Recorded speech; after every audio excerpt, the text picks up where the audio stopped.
Ohtani would be a massive acquisition for the Rangers, even if they could only guarantee a few months of him playing in a Rangers uniform.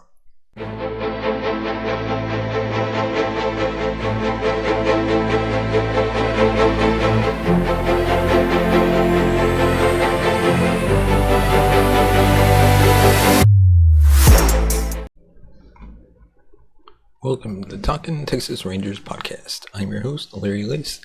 On today's episode, we're diving into the latest headlines from around Globe Life Field. But first, we'd like to thank our sponsor, Game Time, for sponsoring this episode.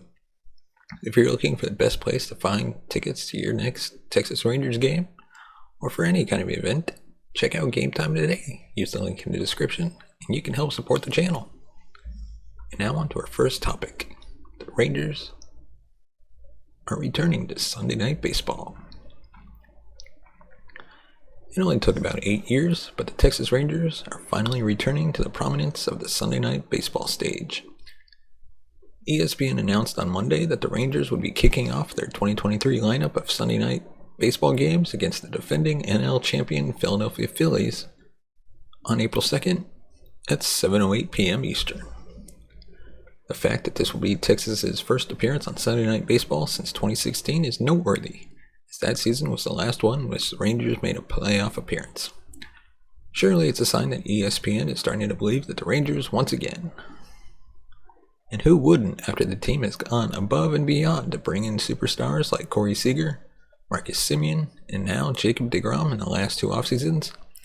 Winning is at the forefront in Arlington once again.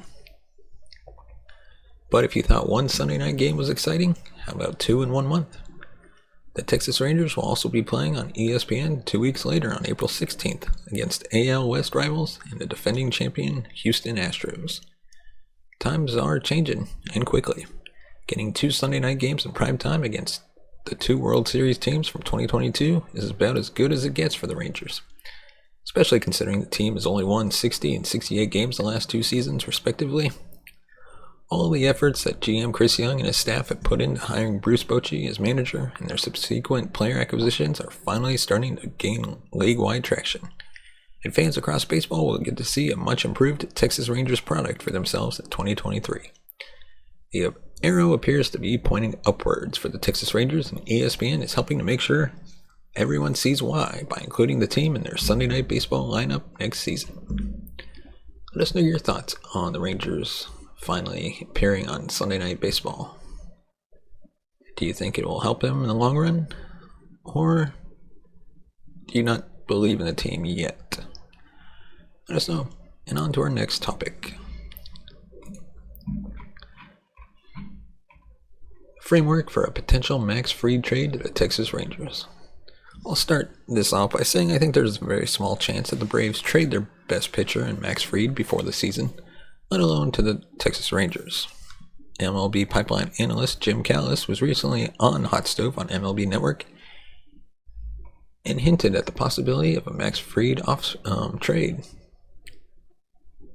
Callis is a longtime minor leagues reporter for various outlets and would know what teams are thinking. He has sources in every front office that help him with information about their minor league systems.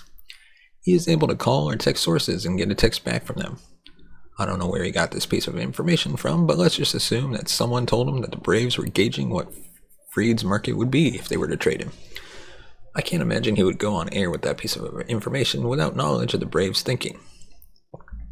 Let's start by looking at a past trade for a good starting pitcher as framework for what the Braves should be expecting. This past July, Luis Castillo was traded from Cincinnati to Seattle. The Mariners sent 4 prospects: Noelvi Marte, Edwin Arroyo, Levi Stout, and Andrew Moore to the Reds in exchange for Luis Castillo. They traded their number 3, number 8, and number 15 preseason prospects according to Baseball America. Moore was a 14th round pick in the 2021 draft. That's a pretty significant trade. Later, they signed Castillo to a 5-year extension for $108 million later in the season. Max Fried is more accomplished than Luis Castillo at this time, having been on a World Series winning team and pitching in the clinching game back in 2021. I am thinking the Braves likely want at least 5 players, probably a combination of players and prospects that they would have more years of team control over. They are also still looking to compete in the NL East with the Mets and Phillies. Who will be the headliner of the trade? I'm thinking they would demand that the Rangers include one of their top pitching prospects. That means Jack Leiter, Owen White, Mitch Bratt, or Cole Winn. The Rangers say no to Jack. They view him in the same way the Braves viewed Spencer Strider prior to the 2022 season. The Braves then agreed to take Owen White, who had a better season than Leiter in 2022, and is a former first-round pick like Leiter.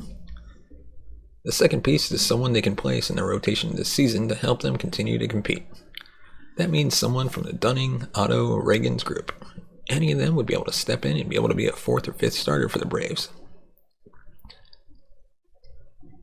Let's include Glenn Otto as the second piece. Unlike Dunning, he is not coming off surgery. Otto is also solid down the stretch, has great stuff, and just needs to continue to work on his control.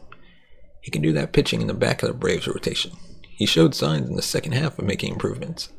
He struck out more batters with 60, walked less with only 28, and had a higher strikeouts per 9 inning at 7.3. If he can continue these improvements in 2023, he can be a very valuable starting pitcher.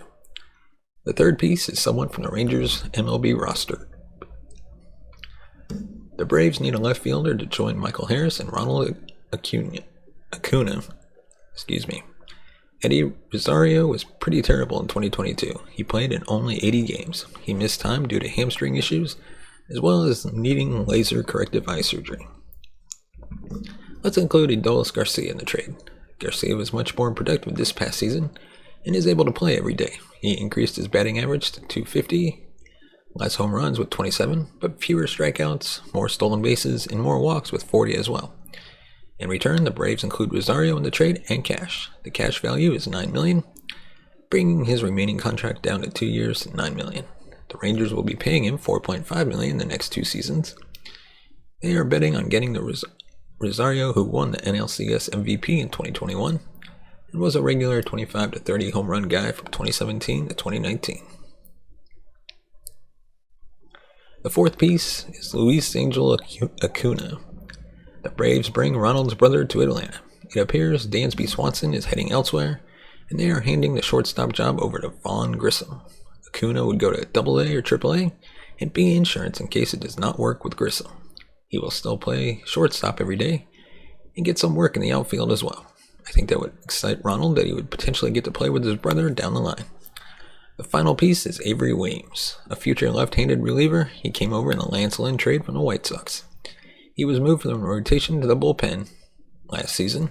He was left unprotected in the Rule 5 draft this offseason, but was not picked up by anyone. He is someone, if he can develop more control, could be a solid reliever. The Rangers, with Brock Burke, Taylor Hearn, Brett Martin, and potentially Matt Moore, are not really needing left-handed relievers. This deal helps the Braves continue to compete now, while also giving the Rangers a secondary ace to team with Jacob deGrom. They still have the financial resources to go out and sign an outfielder trade for one. Fried is still under team control through 2024. I imagine the Rangers will be looking to extend him immediately upon signing him as well. I put the trade in the MLB Trade Value Simulator and it came out that the Rangers are slightly overpaying, but the numbers were closer than you might think. The Braves are getting 52 points in value from the 5 players the Rangers are giving up, and the Rangers are getting 48 points in value from the 2 players they are receiving. If the Rangers did this trade, having a 2-headed monster with deGrom and Fried at the top of the rotation would give them one of the best rotations in all of baseball. Again, I doubt the Braves move Max Fried this offseason or next. They're actively trying to compete for the World Series. If they did want to do a trade though, this is likely what it would look like and what it would take for the Rangers to acquire a pitcher of Fried's stature. What do you think? Would you do this trade or not? Let us know in the comments section below. And now on to our next topic. 3 Texas Ranger outfield targets that are not named Brian Reynolds. The Texas Rangers have made big splashes this season after finishing 68-94 in AL West and 6th straight season with a losing record. Ray Davis, the owner, has committed to spending money this offseason to fix the Rangers' glaring holes in both the rotation and lineup. So far, the Rangers have lived up to their word by re-signing last year's ace Martin Perez, signing Andrew Heaney, and signing arguably the best pitcher in baseball in Jacob deGrom. The Rangers' rotation is greatly improved from last year, yet holes in the lineup can still be fixed, particularly from the outfield spot. Currently, the Rangers' outfield looks like this. At left field, Bubba Thompson. Center field, Leody Taveras. Right field, Adolis Garcia. Garcia is the best overall player in the group, while Taveras and Thompson are young outfielders trying to establish themselves as part of the Rangers' future. Bryant Reynolds would be a huge upgrade for the outfield group, but the Pirates' demands are too high for the outfielder. With that in mind, let's take a look at some other outfielders that would boost the Rangers lineup. Number 1, a new leadoff hitter from Colorado. The addition of Jonathan Daza would give the Texas Rangers a new leadoff hitter to hit in front of Marcus Semien and Corey Seager. While he does not add a lot of power to the Rangers lineup, his ability to get on base isn't something that should be overlooked when looking at the Rangers lineup. This past season with the Rockies, the 28-year-old batted .301 with a .349 OPB, .384 slug, .733 OPS, and 2 home runs. Despite playing at the hitter's haven that is Coors Field, he didn't hit many homers, but with the Rangers, he doesn't need to be a power bat. He can easily slide into the leadoff spot and provide a boost at the top of the order. He turns 29 in February and will be under team control through 2027, giving the Rangers a strong leadoff hitter for the foreseeable future. With Daza, the Rangers will have more RBI opportunities at the start of the game, which will certainly make sluggers Marcus Semien, Corey Seager, and Adolis Garcia very happy. Number 2, a power bat from Milwaukee. Adding Tyrone Taylor would solidify the bottom of the Texas Rangers batting order by adding another power bat and strong defense. A strong center fielder for the Brewers this past season, the 28-year-old Taylor, adds a boost to the Rangers lineup and outfield that desperately needs that production. In 2022, Taylor hit .233 with a .442 slugging, .729 OPS, and 17 homers, while being worth 6 defensive runs saved in center field for the Brewers. This level of production would be more than warranted in the Rangers outfield, who is missing another bat to complement Adolis Garcia. With Taylor in left field and Garcia in right field, the Rangers can expect strong defense and around 20 homer seasons from both players. Despite his production for the Brewers, Taylor may not figure it in their long-term outfield plans. The Brewers' top 5 prospects can all play outfield and are all close to being called up very soon, which hurts Taylor's trade value, making Taylor an affordable option for the Rangers. With the team control through 2027, the Rangers should look to add his bat to a lineup that needs it. Then, finally, at number 3, a lefty bat with plenty of potential. While Taylor and Daza both provide boosts to the offense and defense, they wouldn't have the same impact as Alex Verdugo would have for the Rangers. A strong bat with above average power and defense is something that the Rangers desperately need. The former Dodger prospect, who is the centerpiece of the Mookie Betts trade, finds himself as the perfect solution for the Rangers' outfield woes. This past season for the Reds, the 26-year-old Verdugo hit .280 with a .405 slugging, .733 OPS, and 11 homers. Great numbers, but not compared to the shortened 2020 season where he hit .308, .478 slugging, .804 OPS with 6 homers. That potential with a lefty bat that the Rangers need to add to the lineup make him a great addition for the Rangers lineup and outfield. With team control through 2025 and still young, won't be 27 until May, he would be great bat at the top of the lineup and outfield. With the Red Sox needing to focus on extending Rafael Devers and adding pieces to their team, Verdugo finds himself as a trade chip and one of the Rangers should target. Now imagine a Rangers lineup in 2023 with Verdugo that looks like this. Starting off, number 1, Verdugo, then Marcus Semien, Corey Seager, Adolis Garcia, Nathaniel Lowe, Mitch Garver, Josh Jung, Jonah Heim, and Leody Taveras. This lineup would be among the best in the league. And with the rotation the Texas Rangers have assembled, will help the team become a playoff contender. Let us know your thoughts in the comments section below. Should we sign any of these? Which ones would you sign? Or is there somebody we missed and should have included? Let us know. And now on to our next topic. 6 players that the Rangers could target at the trade deadline. The Rangers are going to make a big trade soon. That much seems obvious. The question that remains is when will Chris Young decide to pull the trigger? Texas has a deep farm system that includes several promising middle infielders who are likely blocked at the major league level for the foreseeable future by Corey Seager and Marcus Semien. They also have a strong crop of pitching prospects along with multiple outfielders who could have tremendous value if the Rangers decide they are willing to part ways with them. It won't be a surprise if the Rangers swing a deal before spring training, but they could also wait until the 2023 trade deadline. By this point, the Rangers should have a clearer picture of their most obvious needs, along with their position in the standings. Teams also may be more willing to listen to offers for specific players who aren't currently in trade talks. The Rangers have shown a willingness to make this kind of splash before. Leadership was different during the summer of 2010 when the Rangers acquired Cliff Lee and Mark Lowe from the Mariners in exchange for Justin Smoke and 3 prospects, but the impact was obvious. Could the Rangers have another deal like this up their sleeve? If the team decides to wait until the season to make a deal, there are several big names who might be available. These are 6 players the Rangers could or should target during the upcoming season. Right off the bat, Shohei Ohtani. Ohtani would be a massive acquisition for the Rangers, even if they could only guarantee a few months of him playing in a Rangers uniform. The two-way MVP is set to become a free agent after the 2023 season. It could command a contract that far exceeds previous records.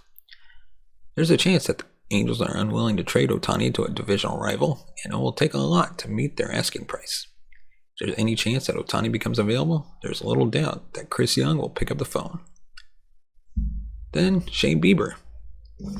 The Guardians have shown a willingness to trade their stars before they reach free agency in the past. Although they did just sign four-time All-Star third baseman Jose Ramirez to a massive extension, there's a sense that Bieber may become available via trade before he becomes a free agent in 2024. It would form a nice 1-2 punch at the top of the rotation alongside Jacob deGrom that would give the Rangers a tremendous level of confidence in any postseason matchup. Liam Hendriks. The Texas Rangers would likely upgrade their bullpen, and Hendriks might be the best available closer. He has saved 114 games over the past 4 years while posting an ERA under 3 in each of the last 4 seasons. Hendriks is under contract through 2023 and has a club option for 2024. Tyler Glasnow. Like the Indians, the Rays are another team that doesn't let their position in the standings dictate whether or not they make their star players expendable. And before you say that, it's never a good idea to trade with the Rays. Remind me who it took for the Rangers to acquire Nathaniel Lowe from the Rays before the 2021 season? Glasnow came back late in the 2022 season after undergoing Tommy John surgery. He gave up 1 earned run in 2 starts and pitched 6.2 innings. He signed a 2-year extension before the conclusion of last season, but nobody on the Rays is ever untouchable, and Glasnow will want to test the market if he can continue this type of production. Then, Juan Soto. The Padres made the NLCS last season and recently signed Xander Bogaerts to an 11-year, $280 million contract. Why would they want to trade an MVP caliber outfielder who they traded for less than 1 year ago? Soto doesn't yet have a contract extension, and the Padres have some tough decisions to make in their future. Manny Machado can opt out after the 2023 season, and the Padres are already in a position where they will have to pay the luxury tax to keep their team together. If they don't feel like they have a good chance to re-sign Soto, they could look to unload him while recouping some of the assets they gave away to lure him from the Nationals at the 2022 deadline. The Rangers had conversations with the Nationals about trading for Soto before they dealt him to the Padres, and it makes sense to imagine them getting involved if he were to become available again. And of course, like we previously mentioned, Alex Verdugo. Verdugo has never lived up to the massive expectations he brought with him to Boston after headlining the deal that sent Mookie Betts to the Dodgers. After losing Xander Bogaerts in free agency and facing the possibility of watching Rafael Devers walk away next offseason, the Sox could look to clean house. This would mean trading Verdugo, who's under contract through 2025. Verdugo totaled 7.3 WAR between 2019 and 2021, but only registered 1.2 WAR during the 2022 season. He'll turn 27 next May and still has plenty of time to turn things around before he hits his prime. Let us know your thoughts in the comment section below. Which players would you trade for? And which ones would you leave alone? And Do you think we would actually have a reasonable shot at getting Ohtani? Let us know. And now our next topic, our 2022 in review of Corey Seager. With the 2022 regular season over, it's time when we go back and take a look at the players who appeared for the Rangers this past season. This week, we look at shortstop Corey Seager. Seager was really good in 2022. He was 14th among position players in the American League in F-WAR at 4.5, 22nd in B-WAR at 4.0. He put up a 119 OPS plus while playing shortstop. He stayed healthy, coming 24 plate appearances short of matching his career high. He was named to the AL All-Star team. Overall, he had a solid beginning to what is expected to be a decade-long run with the Rangers. That being said, there's an overall vibe of his season being a little bit of a letdown. He slashed 245, 317, 455, which is less than his career 287, 357, 494 slash line. And while some of that is the nature of offense being somewhat down in 2022, his 119 OPS plus is below his career 128 OPS plus. He hit well, but wasn't quite the offensive force that we would have been hoped for. Somewhat weirdly, he mashed at the shed, which is neutral or somewhat pitcher friendly, depending on what you look. He slashed 273, 351, 550 at home, compared to 217, 282, 363 on the road. He also got off to a somewhat slow start to the season. He had a 710 OPS on July 3rd, before going on a red-hot streak that lasted a little over a month. So here's a little factoid about Corey Seager's 2022 season. After the first week or so in August, his high watermark in terms of OPS in 2022 was on August 14th, when he had an 812 OPS after doubling twice. After August 14th, he slashed 221, 278, 395, giving him a 673 OPS over 187 plate appearances. Does anybody remember what newsworthy event occurred with the Rangers on August 15th? If you said Chris Woodward was fired, gold star for you. Seager is of course very close to Woodward, and Woodward, being the Rangers was something that was seen as giving the Rangers a leg up in vying to sign Seager when he hit free agency last offseason. Though the giant pile of money the Rangers offered was probably a bigger factor, I think. Did Chris Woodward getting fired cause Corey Seager to go into a slump for the rest of the season? Probably not. He had a 771 OPS in August after Woodward was fired, and it was an awful 15-game stretch in the first part of September where he slashed 159, 221, 254 that really drags the post-Woodward firing numbers down. That being said, players are only human, and it would be surprising if the manager Seager was tight with getting canned didn't impact him on some level. Getting back to Seager overall's performance in 2022, he put up a 331 WOBA, the lowest he has had in his career over a full season, and well below his career 361. However, Seager's xWOBA, what he would be expected to put up based on his walks, Ks, and batted ball data, was 372. That's 41 points below what he actually put up, and just 5 points below his career average. Among all qualified hitters, in 2022, Seager's xWOBA was 9th. The top 10, to give you a flavor for the rarefied air he was in, was Judge, Yordan Alvarez, Freddie Freeman, Juan Soto at number 4, Shohei Ohtani at number 5, Austin Riley at 6, Kyle Schwarber at 7, Jose Abreu at 8, and number 10 is Paul Goldschmidt.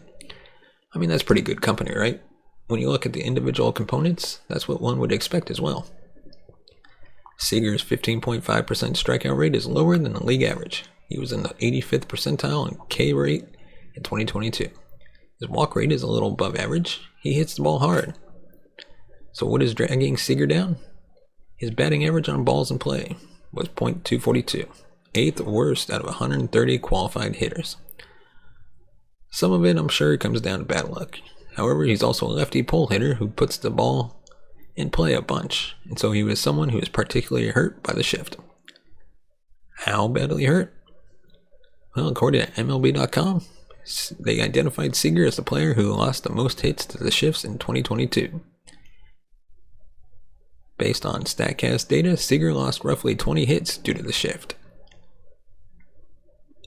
Sports Info Solutions in mid-September 2022 had Seager as losing 25 hits as of that point in 2022, also the most in MLB. That's huge. It goes a long way towards explaining why, out of 132 players who had at least 500 plate appearances in 2022, only 2 had a bigger negative spread between their WOBA and xWOBA. The good news for us as Rangers fans, for Seager, and for those of us who don't want to read angry rants about how Seager just needs to learn to slap the ball the other way, is that the shift is being banned for the 2023 season. And since the shift is being banned, one can reasonably expect for Corey Seager to have a significant number of additional hits in 2023, which will result in better overall numbers. How much better? Per Fangraphs, Manny Machado had roughly the same amount of defensive value as Seager in 2022, roughly the same amount of base running value, and a 382 WOBA. Machado was second to Aaron Judge in F4 among positions last season at 7.4 F4. To be clear, I'm not predicting a 7+ win season for Seager. I'm not telling you to rush out and bet heavy on Seager winning the MVP at Caesars. Seager is a lefty hitter who isn't fast, probably going to be expected to underperform his xWOBA a little just inherently. But don't be surprised if, with the shift gone, Corey Seager has a huge season in 2023. The type of season that makes a $35 million salary for the year look like a bargain.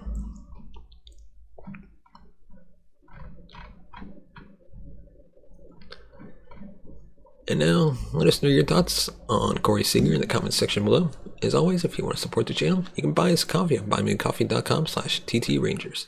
Your support helps the channel grow, upgrade our equipment, bring in new hosts, be able to pay them, and create even more content. As always, thank you so much for watching and listening. We will see you next time.